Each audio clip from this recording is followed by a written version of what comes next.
वही गए वो जमाने जब लड़की को घरवाले साड़ी पहनाना सिखाकर ससुराल भेजा करते थे। अब तो अरे क्या सारा दिन ये सड़ा सा पैजामा पहनकर घुमा करती है।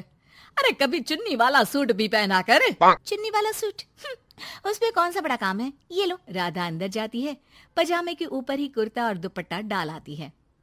हैप्पी सासू माँ, अब तो पैजामे से कोई दिक्कत नहीं है ना। सास राधा को देखती है। हाँ कोई दिक्कत तो नहीं, लेकिन बहू तो बहू की तरह ही अच्छी लगती है ना। अरे बिंदी लिपस्टिक लगाया कर। अगले दिन राधा पजामे के ऊपर ऊंची सी साड़ी पहनकर तैयार होकर आती है। ससु माँ, चाय ले लीजिए। अरे राधा, ये क्या झोकर बनी हुई है। अरे साड़ी के नीचे से पजामा दिख रहा है। अरे तो कोई बात नहीं है ना ससु माँ, आप ही को तो बहू ऐसी चाहिए थी ना, बहू जैसी। अब मैं क्या करती। तभी वहां श्याम आ जाता है। अरे राधा, माँ के कहने का मतलब है कि साड़ी मतलब सिर्फ साड़ी। आप भी ना पागल हो गए हैं क्या। सिर्फ साड़ी तो सत्यम शिवम सुंदरम की जिन्नत अमान ने पहनी थी। अरे लोग देखते तो थे जी भर भर के, लेकिन आंखें बंद करके। कैसी बातें कर रहे हैं आप। अरे मोहल्ले वाले क्या कहेंगे ना। अरे बस बस श्याम, तू चुप हो जा। ये औरतों के बीच में मत बोला कर। वैसे भी तेरी बीवी को पढ़ाई लिखाई की सिवा आता क्या है। कल को सिर्फ साड़ी पहनकर निकल आई ना बाबा ना, हंगामा हो जाएगा। अरे बहू, वो कहना ये चाह रहा था कि नीचे ये तू जो पजामा सजा लेती है ना, वो नहीं पहनना है ना। राधा सास की बात सुनकर परेशान सी हो जाती है। वो समझ नहीं पाती कि उसे क्या करना है। मैं कैसे इन लोगों को समझाऊं कि मैंने बचपन से ही सिर्फ पैजामे ही पहने। मेरी शादी के दिन भी लहंगे के नीचे पजामा ही तो था। अरे किसी को पजामे से क्या दिक्कत हो सकती है। क्या करूं मैं।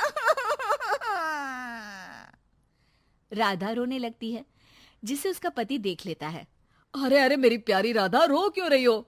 अच्छा चलो, शाम को तुम्हें घुमाने लेकर चलता हूँ, और इतना ही नहीं, मैं तुम्हें शॉपिंग भी करवाऊंगा। राधा ये सुनकर खुश हो जाती है। ओह, आइसक्रीम के साथ शॉपिंग, वाह। मैं भी लिस्ट बना लेती हूँ कि क्या क्या लेना है मुझे। बस फिर क्या था, राधा बैठ जाती है लिस्ट बनाने। माँ देख, तेरी सारी समस्या का मैंने समाधान कर दिया। अरे ऐसा क्या कर दिया, पजामे वाली को छोड़ दिया क्या तूने। अरे कैसी बात कर रही हो माँ, पजामे वाली नहीं, राधा नाम है उसका। तभी डोरबेल बजती है और पड़ोस की चाची घर आती है। उनके हाथ में एक पजामा होता है। अरे मैंने सोचा कि ये कपड़ा सड़क पर गिरा था, किसी ने सुखाने डाला होगा। अब ना ये पेटीकोट जैसा था, ना ही पतलून जैसा। तभी मैं समझ गई ये राधा बहू का पजामा होगा। तो पहनती है ना ये। अरे चाहे पार्टी वेयर हो या फिर घर का कपड़ा, तुम्हारे बेटे की शादी के एल्बम देख रही थी, बहू ने तो लहंगे के नीचे भी पजामा पहना था। ठीक है चाची, दे दिया ना पजामा। अब पजामा पुराण मत सुनाओ, चली जाओ। चाचा जी के खांसने की आवाज आ रही है, जाकर पानी दे आओ उन्हें। अरे हाँ हाँ, जोरू का गुलाम जा रही हूँ मैं। चाची के जाने के बाद, अरे अड़ोस पड़ोस वालों को बोलकर क्या फायदा होगा बेटा। अब तो घर मशहूर हो जाना ही है पजामे वाली बहू के नाम से। तभी वहां ससुर आ जाते हैं। अरे वो पीछे वाले घर के शर्मा जी ने तो घर के पोस्टल एड्रेस में यही लिखना शुरू कर दिया है, पजामे वाली बहू के घर के पीछे गली नंबर 7। अरे बस बस, आ गए तुम। दुकान आज जल्दी बंद कर दी। अरे क्या करूं, ये टाइट पैंट पहनकर बैठा नहीं जाता दुकान में। ज्यादा देर हुई तो थोड़ी देर पीठ सीधी करने घर चला आया। वैसे आज माँ बेटा साथ में क्या बातें कर रहे हैं। हाँ अरे हाँ, बातों से याद आया। बोल रहा है कि पजामे वाली प्रॉब्लम का सलूशन ढूंढ लाया है। जरा बता दो बेटा, क्या समाधान निकाला है। वो मैं ना माँ आज राधा को शॉपिंग के लिए ले जा रहा हूँ। अरे बेटा क्या बात है, कितनी अच्छी बात है। हाँ माँ, इतना ही नहीं, वो तो पूरी लिस्ट तैयार कर रही है कि वो क्या क्या खरीदेगी। जब इतना खरीदेगी तो कुछ अलग तो पहनेगी ही ना। उधर राधा बाजार जाने के लिए पजामा टी शर्ट पहनकर तैयार हो जाती है। चलिए जी, मुझे काफी सामान लेना है। पति श्याम उसे बाजार ले जाता है, जहां राधा एक नहीं दो नहीं बल्कि 12 पजामे खरीदती है, वो भी अलग अलग रंगों के। और वो सारे पजामे लेकर घर आ जाती है। अरे आ गई बहू रानी, क्या लेकर आई हो? पिताजी ये देखिए, आपके लिए ये पजामा लेकर आई हूँ, प्योर खादी का है। पैंट लुक में इसे आप दुकान में भी पहनकर जा सकते हैं। और खुद कह लिए ये 12 पजामे, हर रंग हर प्रिंट के। राधा अपने कमरे में चली जाती है, लेकिन सास सर पर हाथ रखकर बैठ जाती है। हाय रे फूटी किस्मत, भाग्य में साफ सुथरी सजी धजी बहू दिखना लिखाई नहीं है तो क्या किया जा सकता है। अरे बाजार गई भी तो क्या लेकर आई ये सड़े पैजामे। राधा इस बार फिर सास का रोना सुन लेती है। मैं क्या करूं भगवान, साड़ी में डर लगता है कि कहीं फंस कर गिर न जाऊं।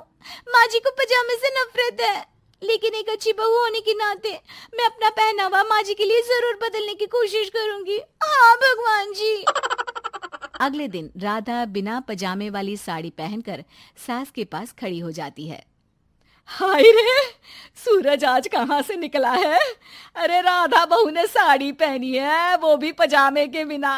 अरे वाह वाह बहू, तू तो राजकुमारी लग रही है। अरे लेकिन एक जगह खड़ी क्यों है? वो माँ जी इसलिए कि मैं गिर सकती हूँ। अरे हाँ जी, हमने तो 4 तल्ले के मकान को एक कर रखा था, ऊपर नीचे सारा घर संभाला था, वो भी साड़ी में। अरे कैसे गिरेगी तू, मैं भी तो देखती हूँ। जा छत से कपड़े लेकर आ। ना माँ जी, मुझसे नहीं होगा, मैं गिर जाऊंगी साड़ी में फंसकर। लेकिन सास नहीं मानती और राधा को साड़ी पहनकर छत पर जाना पड़ता है।